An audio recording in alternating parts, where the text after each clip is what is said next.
Oke, halo semuanya, balik lagi dengan saya teman-temannya di Trader ID. Jadi seperti biasa hari ini kita akan membahas IHSG dan 6 saham teman-teman ya. Dan sebelum kita lebih jauh ke pembahasan, disclaimer on dulu karena video ini bukan ajakan untuk membeli maupun menjual suatu saham tertentu ya. Ini murni adalah analisa saya pribadi secara teknikal ya.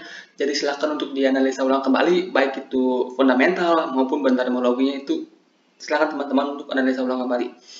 Karena nanti baik keuntungan maupun kerugian itu kembali ke resiko masing-masing ya teman-teman. Nah, yang pertama IHSG. Hari ini pagi-pagi itu pergerakan IHSG aneh banget teman-teman, jarang terjadi di mana indeks itu open gap-nya gede banget.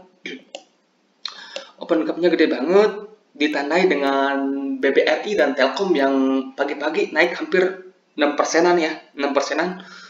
Nah, hari ini foreign flow sebenarnya masih bagus ya, 1,20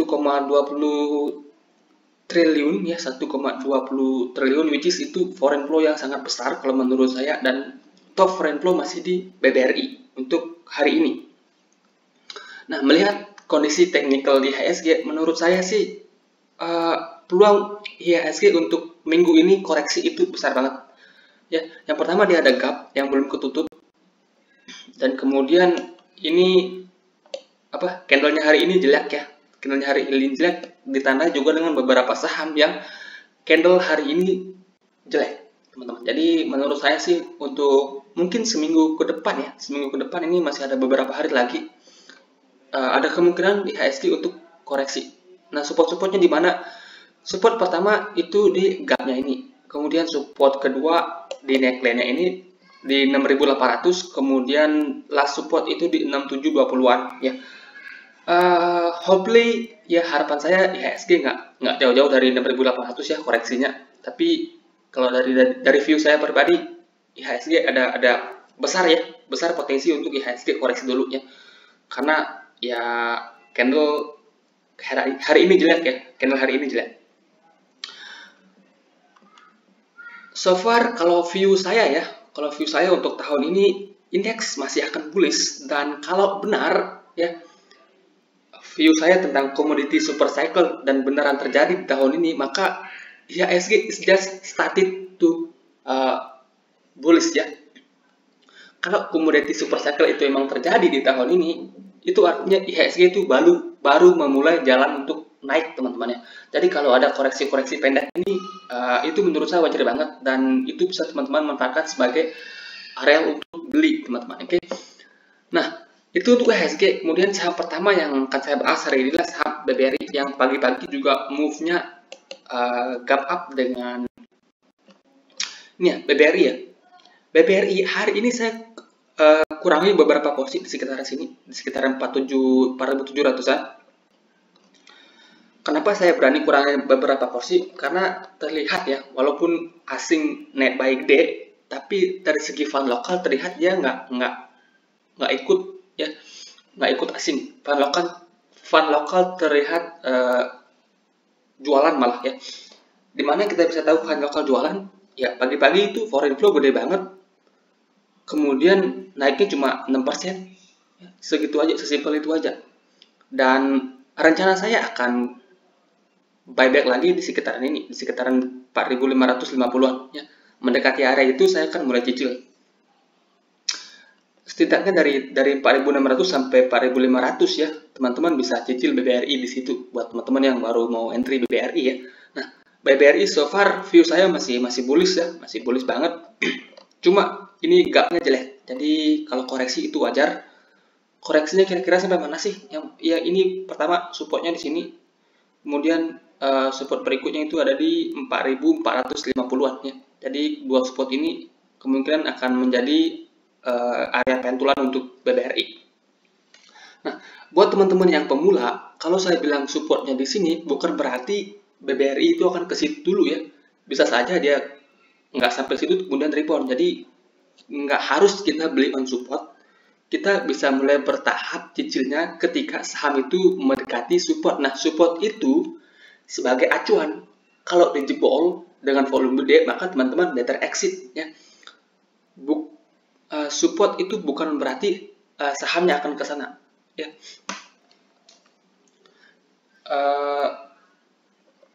Ya BBRI menurut saya sih nutup gap dulu lah ya, biar naiknya lebih enteng. Kalau gap up gini sih menurut saya agak riskan ya, agak riskan. Oke ya, itu untuk BBRI. Kemudian saham kedua adalah saham Elsa.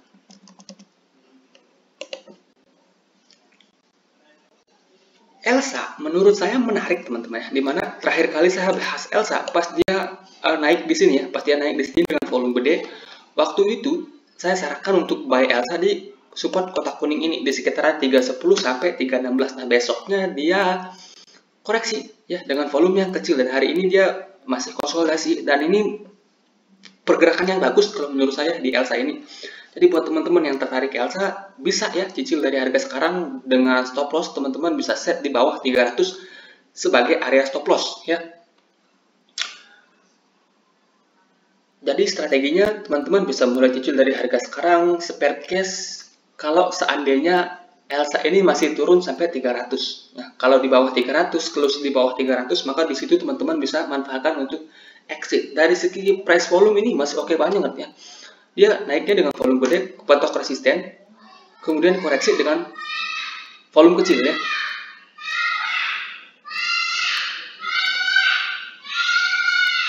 Sorry ya teman-teman ya, sorry. Nah, big picture saya masih sama. Di sini ada double bottom yang gede. Ini bottom pertama. Kemudian ini bottom kedua. Dimana kalau Elsa mampu lewat ini, resistannya di sekitaran 340 sampai 350, maka Elsa ada potensi lanjut sampai sini. Sekitaran 430 dan bertepatan dengan resisten yang ada di sini. Ya. Nah, di sini bagaimana di sini nanti kita lihat lagi ya. Dan kalau dia di sini koreksi dulu itu bagus juga teman-teman ya. Oke, so far sih Elsa ini menarik ya, masih bisa ya buat teman-teman yang baru mau beli. Ini Elsa masih bisa dibeli dari harga sekarang dengan harga cicil sampai 300 ya. So far buat teman-teman yang udah beli di sini gimana? Hold aja, set trailing stop ya. Trailing stopnya teman-teman bisa set di bawah 300 atau ya terserah teman-teman, asal jangan saham yang udah cuan, apalagi cuannya udah di atas 10% itu sampai rugi, itu nggak worth it banget ke teman-teman ya. Oke, sekian ya untuk Elsa. So far masih menarik, price volume oke, dan kalau war atau perang di Rusia itu tidak bisa dihindarkan, maka minyak itu akan jadi salah satu komoditas yang diuntungkan. Oke. Nah, itu untuk Elsa. Kemudian ada TRIM. TRIM gas sekuritas. Nah, kalau teman-teman ingat, TRIM itu pernah saya bahas di sini, ya. Saya pernah sarankan cicil di sini, spare cash kalau TRIM itu sampai turun ke sini, ya. Supportnya di 308 sampai 310. Nah, di sini dia sempat nyentuh 310 kemudian rebound. Buat teman-teman yang nyicil dari sini ke sini, posisi sekarang pasti cuan ya. Dan sekarang pun menurut saya masih menarik teman-teman ya. Masih menarik. Yang pertama, ya. Hari ini dia naik 8% lebih dengan volume yang gede. Kemudian kalau teman-teman perhatikan, target dari kapan handle ini udah kecapai. Nah, ini kita bisa hapus dulu. Dan di sini terlihat ada pattern lanjutan, yaitu inverted head and shoulders yang mungkin kebentuk. Ya. Ini shoulder kiri, ini headnya. Dan ini kemungkinan akan menjadi shoulder kanan dengan syarat TRIM itu harus mampu breakout dari 394 sampai 400 lah ya. 400 sebagai area resisten ya. Oke. Nah, di sini kalau TRIM ini mampu break 400, apalagi break dengan volume yang lebih gede dari ini, maka is good for TRIM. Ada potensi dia setidaknya ke kelas high-nya ini ya. Nah, kalau kita tarik target kenaikan dari sini, itu dia bisa ke sini ya, lebih dari last high-nya.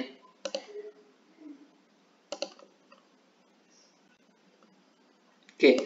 Nah, kalau dari target inverted head and shoulders ini, TRIM bisa ke sekitar 520-an, tapi jangan sampai muluk-muluk seperti itu dulu ya ke sini dulu itu udah bagus banget untuk trim ya, di sekitaran 460 sampai 480, which is itu last high sebelumnya ya untuk trim. Jadi so far trim ini menurut saya masih bagus, dan trim ini apa namanya, sekuritas ya, perusahaan sekuritas yang nantinya kalau nggak salah ya, kalau informasi saya nggak salah ya, yang nantinya akan tidak hanya sekuritas, akan ada something lah di sini ya, kalau saya yang salah. Dan trim ini juga ada kaitannya dengan pemilik Gojek ya, pemilik Gojek. Dan sekuritas lagi booming-boomingnya karena pertumbuhan investor dari 2020 sampai 2022 ini cukup signifikan ya. Jadi sekuritas itu lagi booming-boomingnya lah istilahnya dari tahun ini. Jadi dari sentimen positif itu kita bisa asumsikan trim kalau break 400 bisa ke 480-an ya kalau break. Oke. So far sih trim menarik, volumenya juga oke. Kemudian ada Adaro. Nah, hari Minggu atau Jumat ya, saya waktu itu pernah bahas beberapa saham CPO dan batubara yang kemungkinan akan menjadi mover di IHSG. Nah, hari ini batubara itu hampir mayoritas naik semua ya. Mayoritas saham-saham batubara hari ini naik semua. Kemudian CPO juga hari ini naik semua. Nah, batubara menurut saya batubara ini udah candlenya jelek ya. Saham-saham batubara hari ini mayoritas candlenya jelek. Yang pertama Adaro, kemudian Indi juga hari ini candlenya jelek. Nah, Adaro ini sendiri kalau teman-teman ingat ya, ini udah sampai target dari ascending triangle-nya ini. Dan hari ini candlenya jelek, kemarin pun candlenya jelek, hari ini kembali candlenya jelek. Jadi menurut saya kalau Adaro ini koreksi itu wajar banget sih ya, wajar banget. Nah, dan kalau teman-teman tahu teori Elliott Wave ya, kalau teman-teman pernah dengar teori Elliott Wave, di mana dari teori Elliott Wave itu dia bilang kalau fase bullish suatu saham itu ada 5 fase ya. Nah, untuk Adaro ini kalau kita tarik pakai Elliott Wave, target dari wave kelimanya ini udah kecapai teman-teman ya. Nah, Adaro ini kan start bullishnya dari sini ya. Dari sini ini wave satunya. Kemudian ini wave 2. Ini wave 3. Which is wave 3 itu wave yang paling panjang. Kemudian ini wave 4 dan ini wave 5. Dan sudah kecapai. Target wave 5 nya sendiri itu sebenarnya hanya di 2700 ya. Kalau kita tarik Fibonacci dari lasanya ini ke low-nya ini. Nah, target dari Adaro dari Fibonacci ini udah kecapai hari ini, dan dia ketahan di situ ya. Di situ dia kena hasil profit taking sehingga candle hari ini jelek. Jadi menurut saya ya, buat teman-teman yang udah beli Adaro tinggal hold ya, tinggal hold aja pakai trailing stop. Nah, buat teman-teman yang baru mau entry, lebih baik sih menurut saya tunggu dulu ya, tunggu dia stabil. Kalau entry dari harga sekarang menurut saya itu beresiko banget ya, beresiko banget. Kenapa? Karena ini candlenya udah dua candle jelek ya, udah 2 candle jelek. Selain itu targetnya juga udah kecapai, jadi ada potensi ya, ada potensi menurut saya Adaro ini koreksi dulu. Nah, support-supportnya di mana? Yang pertama tentu ini rasanya di 2430-an, dan kalau itu dijebol maka ada potensi dia ke sini, ke sekitaran 2300. Jadi ini ada 3 support yang bisa teman-teman perhatikan ya.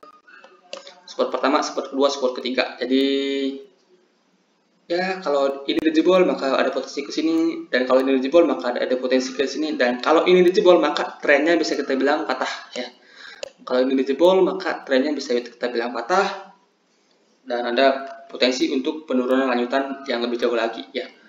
Oke ya, itu untuk Adaro. Sebenarnya view saya untuk saham komoditas masih bagus ya, cuma ya Adaro ini dari candle hari ini dan kemarin juga jelek. Jadi kalau koreksi sih itu menurut saya itu wajar banget. Kemudian itu ada ROC ya.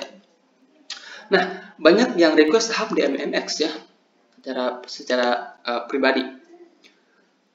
Terus terang DMMX tahun lalu itu jadi salah satu yang memberikan cuan paling besar di porto saya. Saya beli DMMX kalau nggak salah di sekitaran sini, di sekitaran 900-an kalau nggak salah ya.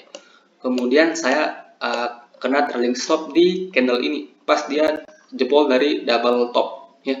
Jebol dari double top, di sini saya jual, kemudian belum pernah saya entry lagi sampai saat ini sahamnya masih turun. Nah, cangkir kebalik yang di sini pada pembahasan kita terakhir, targetnya udah kecapai. Kemudian kalau teman-teman perhatikan di sini juga dia ada pola yang mirip inverted head and shoulders ya. Bukan inverted head and shoulders ya. Nah, di sini itu headnya, shoulder. Ini head,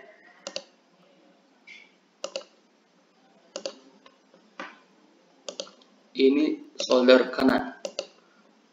Nah, dari pattern ini ada potensi DMMX ke sini. Nah, which is ini sudah kecapai ya. Dia rebound tepat di target dari dia mantul tepat dari target head and shoulders-nya ini. Nah, lalu apakah harga sekarang itu sudah layak untuk dibeli? Menurut saya belum. Ya, menurut saya belum. Kenapa? Pertama, dia turunnya itu volumenya gede-gede ya. Itu artinya tekanan jualnya masih gede. Kemudian dia kemarin rebound dengan volume yang kecil, teman-teman. Ya, kemarin rebound dengan volume yang kecil. Jadi menurut saya untuk saat ini DMMX itu belum menarik untuk dibeli. Jadi skip dulu ya. Skip dulu buat teman-teman yang tertarik untuk DMMX, skip dulu. Tunggu dia konsol dulu ya. Kalau dia memang konsolidasi di sini, maka teman-teman bisa perhatikan area konsolidasinya nanti. Dan kalau beli di harga sekarang itu menurut saya belum oke. Dan dari pembahasan yang saya sebelumnya pun saya udah bilang ya, teknologi tahun ini menurut saya hanya ada beberapa saham yang akan naik ya, karena teknologi sendiri masih menjadi aset yang berisiko. Nah, teknologi ya, buat teman-teman yang masih memperhatikan saham teknologi seperti DMMX ini, teman-teman bisa perhatikan Bitcoin.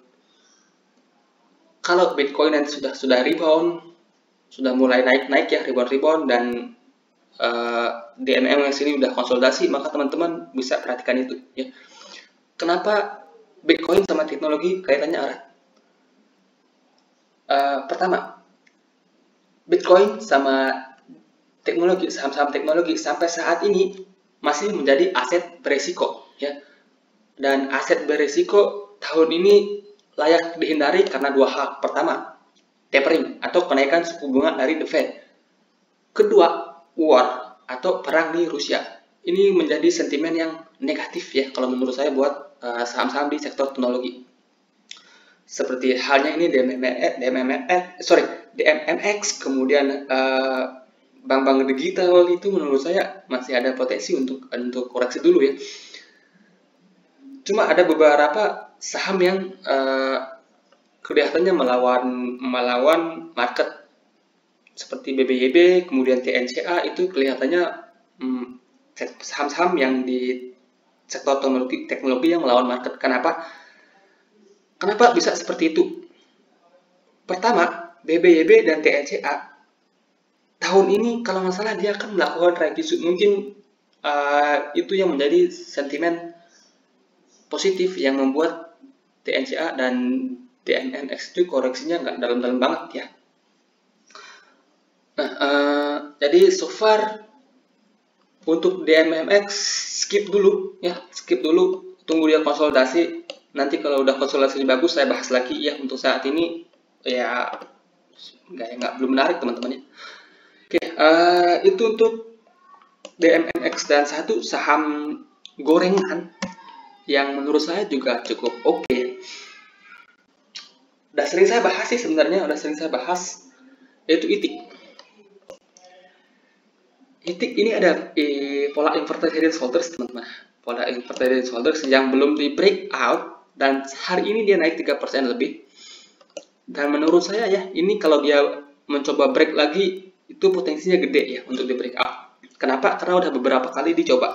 1, 2, 3, 4, 5, 6. Udah 6 candle mencoba breakout neckline-nya ini di 304 sampai 306. Jadi kalau dia nyoba breakout lagi sini ada potensi dia untuk lanjut. Nah, Bang, candle ini kan dia sudah breakout, Bang. Oke, pertama, untuk mengetahui apakah sebuah saham itu false breakout atau breakout beneran, kita bisa lihat dari volume. Nah, ini kan volumenya emang lumayan gede ya. Jadi kita bisa ke time frame lebih kecil, 15 menit atau bahkan 5 menit ya. Kalau teman-teman ke time frame 15 menit, dia cuma break sebentar kemudian turun lagi. Nah, jadi bisa kita bilang itu false breakout. Nah, coba kita ke time frame lebih kecil deh, 5 menit. Ini ya. Kalau teman-teman bisa lihat dengan jelas teman-teman ya. Nggak bisa di zoom sih. Biar teman-teman lihat jelas ya. Candle ini ya, ini teman-teman. Tadi dia yang false breakout itu dia cuma naik sebentar dan bahkan belum 5 menit dia turun lagi. Ya, itu bisa kita asumsikan sebagai false breakout. Ya. Tapi kalau teman-teman lihat candle-candle ini ya, candle yang hijau-hijau ini gede-gede, kemudian yang merah-merah itu tipis-tipis, maka saat ini titik itu potensinya untuk breakout lebih dari 50%. 60% sampai 70% ini ada potensi untuk breakout, dan kalau dia breakout ada potensi dia ke sini ya.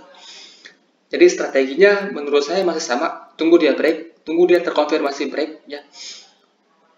Dan lihat volumenya, kalau gede teman-teman bisa ikutan dengan trailing stop atau stop loss yang ketat, karena saham ini ya volatile sekali teman-teman ya, volatile sekali, bisa ARA dalam satu hari, kemudian ARB dalam satu hari ya, karena ini market cap-nya kecil. Jadi ya seperti itulah ya. Buat teman-teman yang mantau market ya, boleh ya diperhatikan, dimasukkan ke watchlist dulu. Buat teman-teman yang nggak mantau market, better skip, cari saham-saham yang lebih aman ya. Oke ya, sekian ya pembahasan kita hari ini, panjang lebar, mungkin ini jadi video terpanjang saya selama saya buat YouTube. Oke, semoga bermanfaat ya teman-teman, dan sekali lagi terima kasih banget buat teman-teman yang udah support channel ini, yang udah subscribe maupun yang sudah like dan komen. Dan saya mohon maaf kalau mungkin pembahasan saya banyak yang salah ya, karena saya juga di sini masih belajar dan udah saya jelaskan panjang lebar di kolom deskripsi. Oke, terima kasih, selamat malam, semoga cuan selalu ya. Terima kasih.